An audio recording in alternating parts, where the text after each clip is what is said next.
So we work with startups pre-seed to Series A specifically.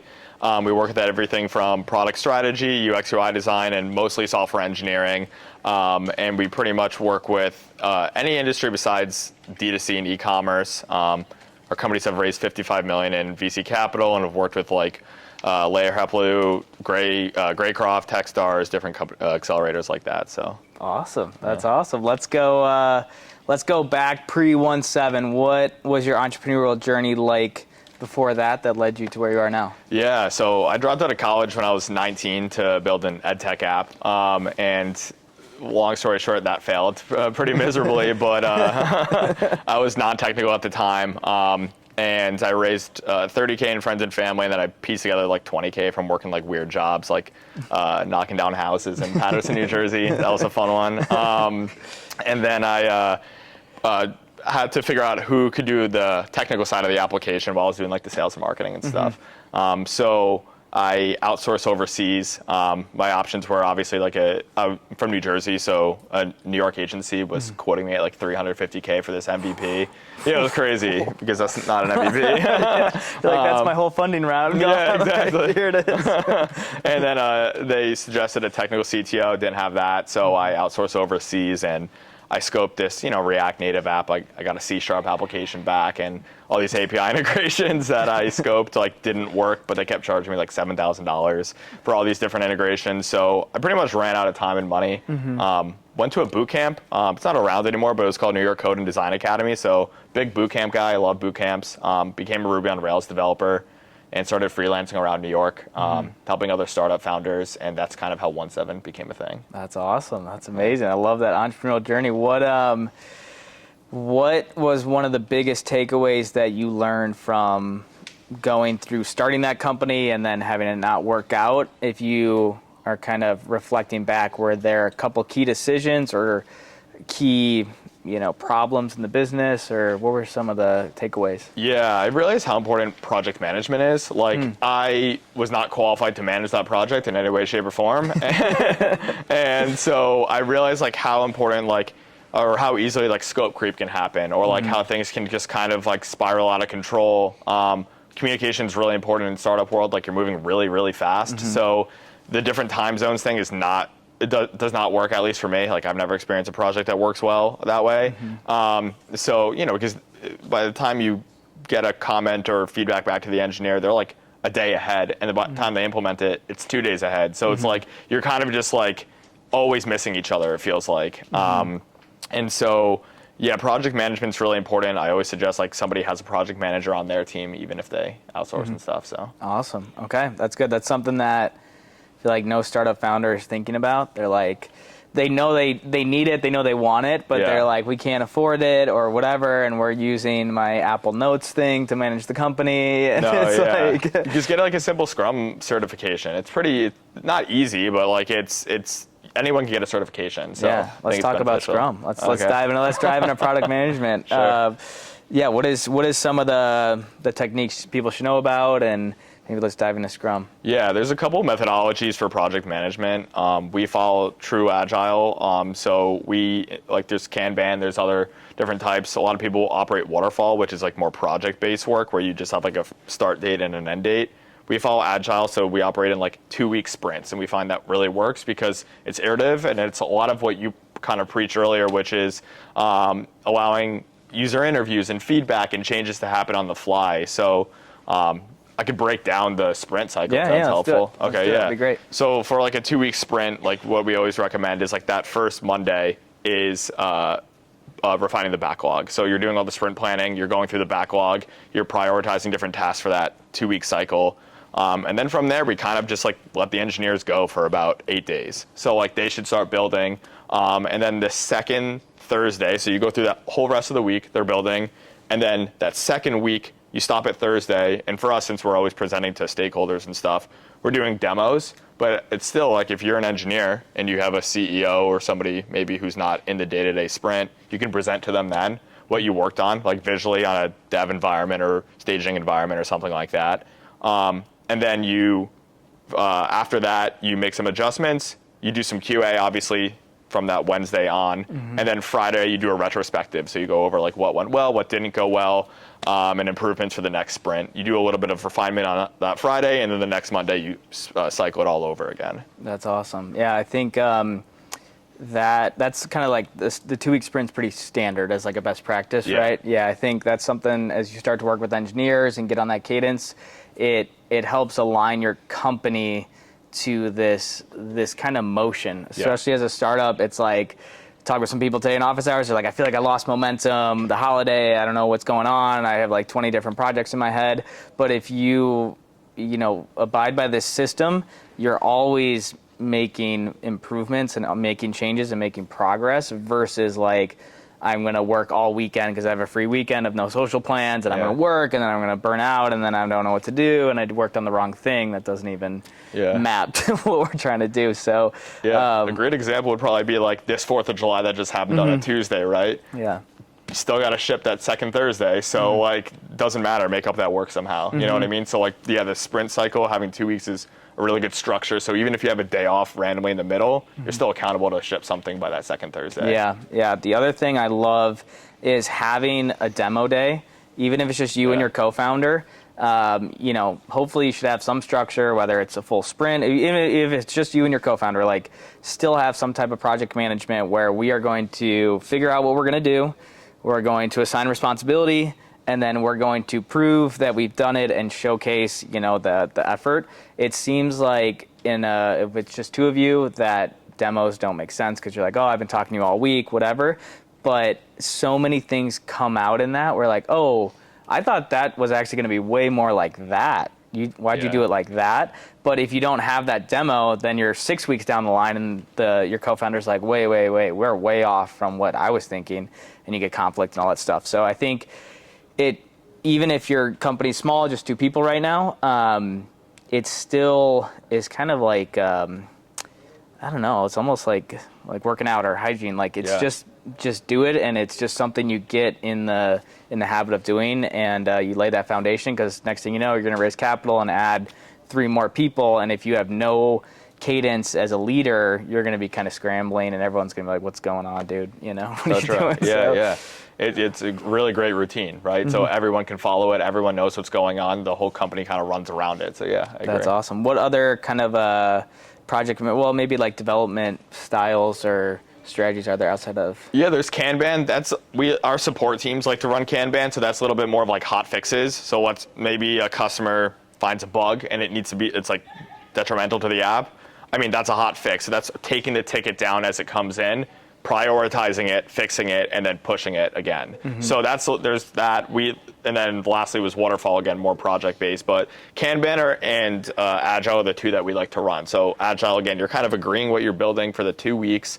That's really it. Obviously, some things creep in here and there, but you buffer in that time for scope creep. But Kanban is like hot fixes to me, where you like pull things in as needed. I think that can be a deadly spiral a little bit too, because then you're always listening to the urgent thing instead of fixing or building the bigger vision. Yeah.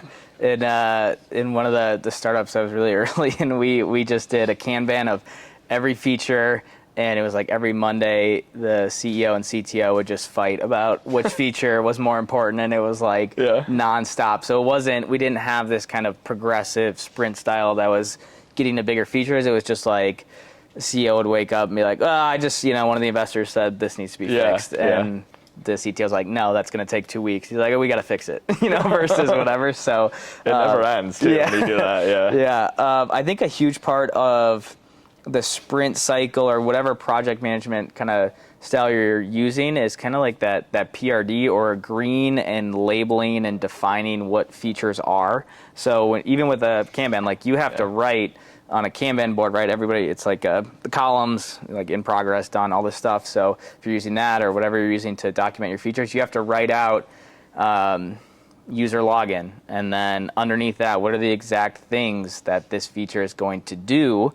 And that really has helped align teams that I've worked on spending more time there, kind of like measure twice, cut once kind of concept. I'm not sure, do you guys have a structure at OneSeven, how you think about definitions and how detailed you get on features? Yeah, that's a good question. So we before that, kind of try to prioritize things in a matrix. So we have like large essential features, quick wins, experiments, and nice to haves. Cool. And we kind of like put things on that matrix. And anything that falls into like little wins and large essential features is usually what we prioritize. So then we pull that down, we leave the rest. It's just sitting there in our FigJam board for a little bit, and then that's where we start to add the details. So typically we do like the ticket definition, acceptance testing, like what it means to be done or complete, and then like a little note for like QA or something like that. So that's usually what we try to put into each ticket. I love that. That's great. Let's I'm fired up because you're saying good stuff, so I'm throwing a lot at you. Yeah, but go for it. Let's with QA, I feel like that's something that founders can do, but they don't do. And there's definitely been a lot of office hours or product demos where someone's showing you a product and then like things don't work. Yeah. And if that's an investor, if that's a customer, then you're kind of dead in the water. So talk to us about explain QA broadly, maybe if you could, and then talk to you about the process of it. Yeah, quality assurance is definitely something that it's its own skill set. If you guys play lacrosse, I think of it as like the face-off guy. It's like like a random specialty, but but they're really important. And so QA is essentially doing the quality assurance testing, so they're testing the entire product. And there's many different ways to do it. There's black box testing, there's automated testing, there's manual testing, things like that. But when it comes to, I guess, your guys' phase, I think it depends on the resources. Like, I would say manual testing is probably the way to go. The PM could manually test it, you can manually test it. Just try to break the app after you deploy it, honestly. Eventually, I mean, it took us a year to actually get to full automation. So it does take a long time. And usually it's a specialty called like a Selenium engineer. It can be built in like Java or Python. We're just like automating scripts to run through your application. You can do a little bit with like your GitHub pipelines and like have things like automatically passed or failed and things like that. It takes a long time. But like, that being said, you don't need to go for that. And I think a lot of startups shoot for automation immediately when, again, like you could spend you can spend months just doing that, right? Where I think it's still really important to add that process to your timeline and to the 2-week sprints. On that second Wednesday, so before the demo, we usually start QA. So QA is essentially running through the staging environment for those 3 days before deployment, which is the following Monday. I wish I had like my timeline so I can show you guys, but we'll share it in like this. Yeah, I can definitely share this resource. But I think it's important to have like dedicated PM time where QA time where you do a code freeze and you're not pushing any more commits and they're dedicated to those 3 days testing. But during your process, every ticket that goes to like ready for QA should be tested lightly along the way. So it's definitely something that should be infused into your sprint process. Yeah, for sure. As people here, like as you start to either work with freelancers or developers here or dev shops or whatever you have going on, you have to use your product as a CEO because you're ultimately responsible for everything that's going on, right? So if you're caught in a meeting or you go to Product Hunt launch day and you haven't used your product, like signed in, this is like, this happens all the time of like, use your product. If you're an AI chatbot that does something, talk to it every day and say, this is weird. If you're a social media app, use it and post stuff and be your own consumer of your product, because you're going to find those bugs and then have dedicated time as well to be like, I'm going to try to break this. I'm going to press all the buttons on the weird pages that don't make sense and see where that goes and make, a log of notes for that. But I think a lot of people skip that step, frankly, because they don't want to know, they're like, okay, the developer made the app. It's good, right? It's good, right? Let's just don't break it, don't touch it kind of thing. And then like customers come in and they're like, it doesn't work. And that's on you. If you don't break it, your customer will. So you better do it first, I guess. But I think it's also unrealistic to expect that there's going to be 0 bugs in production. I think it's really important to like have like not beat yourself up. There's going to be bugs. Like everyone's going to find some type of edge case and break the application at some point. So it's just part of the process. Yeah, and that's always super frustrating because you're like, when it's an edge case, you're like, it works, but something on the admin page is the wrong color. They have like a Nokia I know, I don't care. Yeah. And you're like, it's fine. The main thing works, but you still have to fix it. Yeah. Awesome. Let's talk about Let's jump into building OneSeven and that process. Like, where are you guys at as a company now in terms of like employees and size? I know you were just on a big team retreat, right? Yeah. We took half the team to Mexico, which was kind of fun. That's fun. Yeah. We all got food poisoning, so maybe not so fun. But so that was interesting. But yeah, we're going to be probably 30 people by the end of the month. Maybe 29, 30, depends if we like this one guy. But I think, it's taken 6 years to grow to this size. It's taken a really long time. Yeah. If you can think back to like that, kind of when you were starting out, what were some of the things that were challenges for you getting to like those first 5 employees and things like that? I didn't understand where people got the work from. Like, I literally knew nothing. Like, boot camp was my college education, so I was just like, I remember so I didn't even know what an agency was, honestly. Like, it's crazy how little I knew. But I stumbled upon it. Really? Refreshing, yeah. Yeah. Oh, I knew nothing. Yeah. I can't emphasize that enough. But I literally, in boot camp, they had a career day, and they took us to an agency, and it was called Prolific Interactive, and that's what inspired this whole thing, honestly. Prolific Interactive actually ended up selling to WeWork in 2019, I think. And so they were a New York agency. They started in kind of their dorm in Quinnipiac. So the guy, Eric Weber, and his co-founder started this thing. And when they took us there on career day, it was a giant warehouse in Dumbo, Brooklyn. And I'll never forget it. It was 77 Sand Street. And there was just like hundreds of people in this room. And everyone was in these little pods. And and on the wall was like Lululemon, BlackRock, SoulCycle, and I'm like, holy shit, they work with like the biggest brands. Wow. Sorry, I didn't know if I could curse. Yeah, you can. Okay.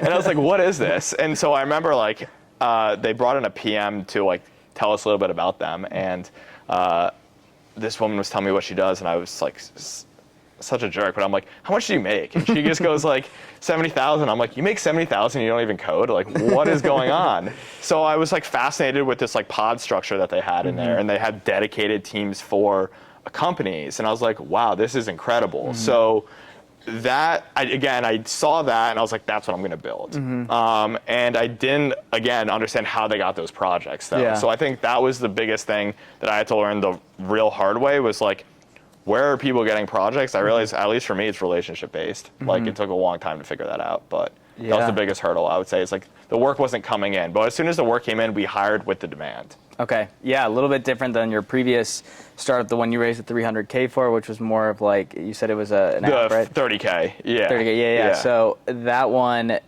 like cash flow necessarily, it's There's no cash flow. Yeah, versus just capital. Moving to an agency where, as you won customers, you could fulfill that. Yeah. How did you actually, there's a lot of startups here that are B2B. How did you actually, once you got a lead, what was that sales process like for you, and any kind of things where you failed and say, don't ever do this, or things that worked? Yeah, sales process. Yeah, that's so many lessons. I think like I'll try to point out a few off the top of my head. I think the first one was like, I wrote a proposal for everybody and anybody that came in the door. Huge waste of time. Like, sometimes they're just price shopping. So that was tough because you spend so much time essentially guessing what the project should be. Now the process is much different how we scope. Like, there was just me in a room before figuring this out because I was doing every role as the PM, the QA, the developer, designer. So I would say that was a huge hurdle. Trying to think. What was the question? Sorry, rephrase the question. Yeah, I guess when you were getting early customers as a no-name agency, you had some maybe referral leads, but how did you get those leads over the edge to work with you as a new shop, probably more junior in your development career? How did you get them to take a chance on you and pay you money? Yeah, I definitely tried to show value as quickly as possible. So I tried to I was always reading. I just love the startup world, so I was always reading articles and stuff. And so I would just spend time with them, like whether it's like ideating, like brainstorming, like coming up with solutions. Like, I think something I realized probably even now is like, I can definitely imagine how an application is going to be built and what services we're going to use, whether it's AWS or whatever. Realize later that's called solution architecture, but I realized like showing the high level solution architecture of like how something could work, I think gained a lot of trust, and then they would like eventually pay me to build it. Got it. I love that.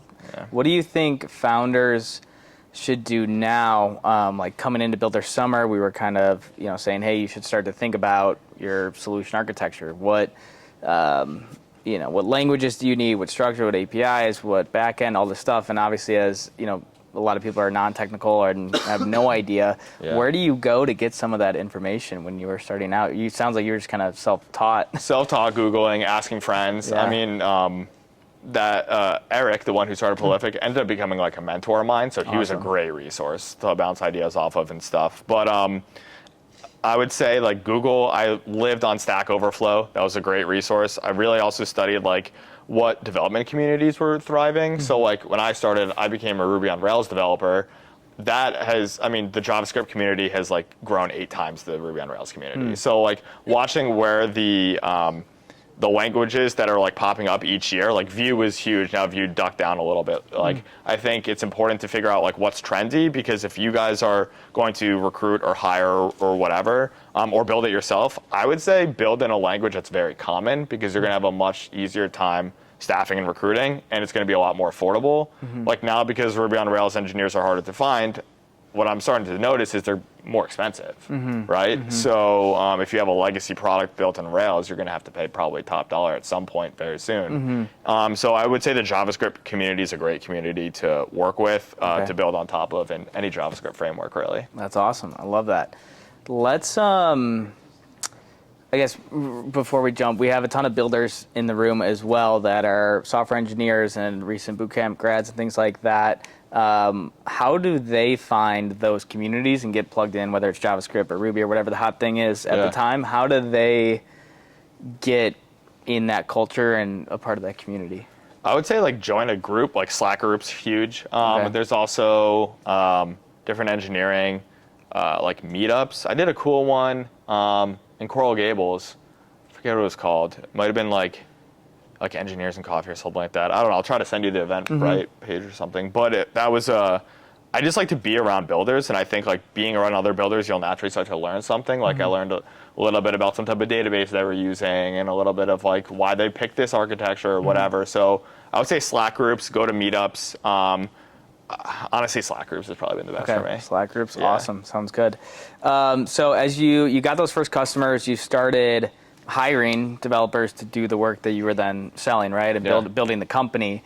That's kind of right where we're at right now with a lot of people in the program, is they're like, okay, got a prototype, got an MVP, some concept. I'm looking to hire developers. So in your experience, what are you looking for in developers that you bring onto your team? Maybe it's a little bit different from a startup because you're doing multiple work, but curious how you evaluate development talent is really the question. Yeah, no, that's interesting. I think there's actually more similarities because all of our clients are startups. Like we don't work with enterprises. So like they still need to be able to operate as quickly as a regular startup would be, maybe even faster, because like technically they're our customer. Yeah. But so there's a lot of pressure. But a few things. We built a pretty robust HR system after failing a lot, but I personally prioritize personality over skill level, like talent. So like you have to be a good cultural fit. I think that's really important. Like you're going to be in the gutter with these people. You're going to be in the trenches. Like, do you vibe with them on the day-to-day at 3 a.m. on a Tuesday? Like, you better, you know what I mean? Yeah. Better be able to crack a joke, otherwise you're going to be, like, crying all day. But seriously, I remember, like, we had one customer who had, like, a TV debut or some crap. I don't know. It was something crazy. It was the one enterprise client we ever took, and I'll never do it again. But, and so Dante, our engineer, was up till 3 a.m. the night before, and I just sat there with him, like just having to like make jokes and almost entertain him, making sure he doesn't like quit. Yeah, you know what I mean? Just be there for him at the end of the day. So like you got to get along with your people. I would also say always give a technical exam, like just a simple application. Like for us, we use something called the Fresh Food Finder. That's what we call our technical exam. It's literally like build a Fresh Food Finder app. And can you build that in what we give them like 5 days? And then we have like a pretty robust interview process where we have our HR guy or technical recruiter like get them on the first call if they're a personality fit. We'll move them to the second call where we give them the exam. Then they and we describe it to them. We have a second person on that call as well, like maybe another engineer. And then the third, we have like 5 of the team on there, and then we have them actually present the exam, and we go through their code and we talk through it with them. So I think at your guys' phase, that first hire is going to be so important that I would be pretty rigorous. So they say, hire slow and fire fast, and I would definitely take that approach in the early days. That's awesome. He doesn't give us time to hire slow. Slow in startup world is still like 2 weeks. 2 days. You know what I mean? So it's like not that slow, but like you don't have 3 months. Like our turnaround time's now 2 weeks, and that took a long time. But I also hired too fast in the beginning, and like there was a lot of turnover in the beginning. Yeah. Because enterprise people, in my opinion, can't hang in startup world. Like if you've been working on one search bar at Amazon your entire career, you're not going to do well like shipping an entire app in 2 months. You know what I mean? So that's where it's like those people were not the right people in the beginning, in the early days. Yeah, for sure. That's awesome. I want to dive into the technical interview part, like the project, because I think it's hard, when you're a startup because you want to build something. What should that, because I've seen some founders were like build one feature of the product, and then the developer's like, wait, am I doing free work? Are you going to use that? So your test product is completely different. Obviously, it's like the same thing every time that you have them build. Yeah, it's the same thing. What do you think the time requirement? You said you gave them 5 days, but if you had to break it down to like how many hours of work would this take? Are you looking at like 5 hours, 10 hours, 50 hours? I don't know. Yeah, it depends actually on the engineer. I was surprised where we just had the third round of an interview yesterday, and the engineer took 30 hours. And I was like, wow, he spent his whole week on this. Granted, it was very good, but we've seen some guys piece it together in like 10. So I was a little shocked why it took 3 times longer, and that's something to definitely consider over time, and it will definitely impact the hiring decision. So it kind of depends on the engineer and also like what you want. If the code quality is great and you'd rather this person go slow and steady and they still can hit your 2 week sprints, that's okay. Got it. And then What? Are they getting hired? I haven't decided yet. we'll get back to that. It's next literally week. like on my computer. I have to finish watching the last interview. So.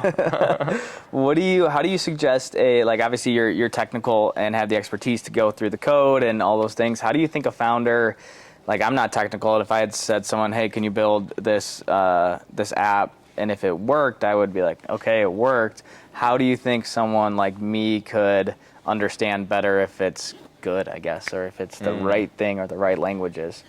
Yeah, I'll kind of like answer that in a little bit different way. Yeah. This is not going to be the best answer, but like I do think, I'm not saying everyone needs to become technical, but I feel like if you're building a software product and that's your job, like you definitely need to know a little bit about technology, right? Like a little bit of what's underneath the hood. I'm not saying you have to be like hands-on keyboard, but you need to know something. Again, maybe just solution architecture, right? Just maybe being able to put together the map. Because as somebody who built their business and did literally every function, and then I would like write some things down, and then like this is what I want out of the person who's going to do this, and then hire that person. I think it's really important to try to touch as much as possible and understand it, because you don't ever want to be like off in the corner in your own world, like not understanding. Like you should be able to relate to the team and the role. So I would suggest educating yourself on that if you can. Again, you don't have to like know every single line of code, but it does help to understand at least like file structure or something. Yeah, I think that's great, especially in this circumstance where I had a startup that was like a rent payment platform in college, and I paid $8,000 to an offshore Fiverr person to build it, and they sent it back, and we were like, it kind of works, but we had no idea about the technology, and then it turned out that it was not at all like the underlying technology couldn't do what we wanted to do, and we were out the money, and same thing. Yeah, that's like, again, I only found out it was a C# app like maybe a year later when I had a friend look at it. Like I figured that out later. Like I still could not figure out why this stupid zip file was not my entire product. You know what I mean? So yeah, I wish, looking back, I'm able to see what's going on. But I wish I did that in the beginning. So I definitely learned the hard way as well. Yeah, and I think with ChatGPT now, or whatever AI tools are out there, it's pretty easy to say, what is the best language to build an app like this? And then it's going to give you a couple, and you say, what are the pros of using JavaScript versus this? And as a non-technical person, you can start to at least speak. Obviously, you don't know hardcore the differences, but you have a reference that can understand it. Do you think that makes sense? Or Yeah, I haven't personally put a snippet in. I know some of my guys have, but my favorite tool is called Wappleizer, actually. Okay. So you can go to like any dev environment or URL or whatever, just press Wappleizer, and it tells you everything it's built with. Another tool is called Built With, so they have that as well. But yeah, you can examine the code now with a Wappalizer or I'm sure ChatGPT and stuff. Awesome, cool. Someone write down Wappalizer so we can post it in the Slack later. We're gonna post that. All right, let's talk about the different ways to build an MVP. So we have build it yourself if you're technical, or non-technical. There's no code, bubble, all that stuff. Then, as I kind of think about the graduation of the process here, you have like freelance developers are like a gig-based, I'm going to pay someone to do this and it's going to be delivered. One engineer, then you kind of get into development firms, and then you get into like a full-time CTO hire or a full-time paid engineer, equity, non-equity, all that stuff. So how do you think about, for startups, you obviously work with a ton of startups, so you have a really cool vantage point on this and probably seen some things that are train wrecks and then they come to you and stuff like that. But what do you think, how do you think people should think about the different options? What are some key considerations? Yeah, it depends on like the long-term goals. My suggestion would always be like have somebody full-time on your product if you can, if it's feasible. Like, I don't really want a freelancer because they're just thinking about the next gig, probably, in my opinion. Like, we don't do well with like part-time employees anymore. Like we only hire people full-time, and like we have one part-time guy and he's like a DevOps engineer, so it's a specialty role.